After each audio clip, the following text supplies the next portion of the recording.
అందరికీ నమస్కారం. సో ముందుగా మీకు మీ కుటుంబ సభ్యులందరికీ శ్రీరామనవమి శుభాకాంక్షలు. సో శ్రీరామనవమి రోజున మా డాన్స్ ఇన్స్టిట్యూట్లో అంటే మా స్టూడెంట్స్కి ప్రోగ్రామ్ ఉండే. ఎక్కడ అంటే రాముల వారి కళ్యాణం చేస్తారు మా ఇంటి దగ్గర. సో కళ్యాణం జరిగే ముందు మా స్టూడెంట్స్ ఉంటుంది ప్రోగ్రామ్. వీళ్ళ ప్రోగ్రామ్ అయినాక కళ్యాణం స్టార్ట్ చేస్తారు. సో వీళ్ళందరూ అర్లీ మార్నింగే రెడీ అయిపోయారు. 9 వరకు అలా వచ్చేసి అందరము ఇంకా ఇది వచ్చేసి కళ్యాణం జరిగే ప్లేస్. ఓన్లీ మేము మా పేరెంట్స్ ఉండే మార్నింగ్ ఇంకా మెల్లిమెల్లిగా ఒకరొకరు వస్తుండే. వీళ్ళందరూ మా పిల్లలందరూ చిన్న జూనియర్ బ్యాచ్ చూడండి. కొంతమంది సీనియర్స్ ఉన్నారు ఒకరిద్దరు దీంట్లో.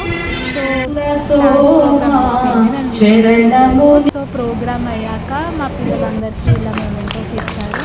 అండ్ ఆల్సో అమ్మకి మంచిగా సన్మానం చేసి అయోధ్య రాముడికి మెమెంటో ఇచ్చారు. చాలా బాగుండే. అసలు మా దగ్గర ఉన్న దాంట్లో ఒక స్పెషల్ మెమెంటో అనొచ్చు.